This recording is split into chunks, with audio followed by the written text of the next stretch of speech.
Jan, I guess there's another dimension to this, and you might have briefly touched on it, but I want to return to it now. You were saying largely this is something targeted at management teams and those in the private sector. And I'm also quite interested, I guess, in the scope of the work that you guys have done in some of the public sector facing work, because although the problems might sort of have their own nuance, because the public sector might have a much broader scope and mandate than maybe what management teams in the private sector might have. One would think that this idea of blue oceans does fit quite neatly into this idea of, what Mariana Mazzucato calls an entrepreneurial or innovative state, and a state that is able, I guess, to break new ground, be a market maker, not only just intervene in fixing some market failures. Talk to us about some of your experiences in the public sector realm and how those have contributed to sort of creating value innovating states rather than just those in the private sector. Okay, so first of all, a few examples which are not a product of my work, let's say, but they really employ blue ocean strategy as part of their national strategy. And one example is Singapore.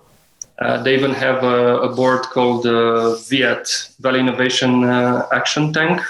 So they really look at the blue ocean strategy as a way to bring more foreign direct investment, identify industries to invest in, to create growth corridors. So that's one example. I would say Dubai itself is a typical example of a blue ocean strategy.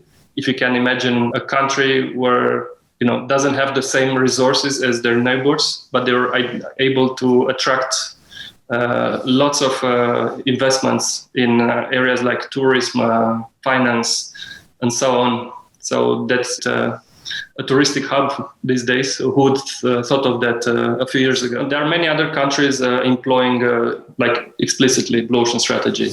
For example, Taiwan, Korea, Indonesia. Also, they have some initiatives in tourism.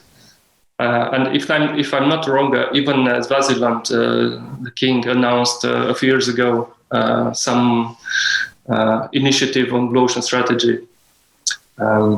For my own experience, advise the government on how to create economic growth and social inclusiveness. And like I said, you start with looking at all those revenue generators, the industries, for example, as a portfolio. And you cannot invest, you have limited resources, right? You cannot invest in everything. You have to identify the hotspots where you can get lots of outputs with smaller resources. And those will be the future pioneers, let's say. And for those, you clear all these bureaucratic processes, you make it easy to invest in, and you create opportunities for different actors to come and invest. And the idea is to bring, again, foreign direct investments. That was the objective. More like picking and selecting your winners and effectively creating an enabling regulatory environment for not only foreign investment, but domestic investment. Exactly. You connect different actors. For example, Malaysia is, majority of the population, they're Malays and they're Muslims, but they're also part of Commonwealth.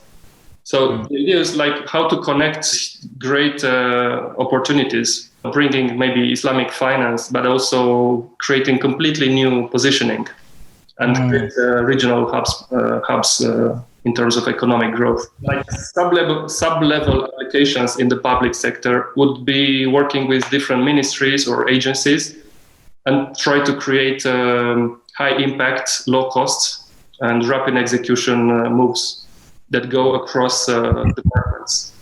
One example was moving 10,000 police officers from bureaucratic work into crime-fighting activities, thus rapidly increasing the number of police on the streets, which helped really reducing the petty crime rate by 30% in the first 6 months.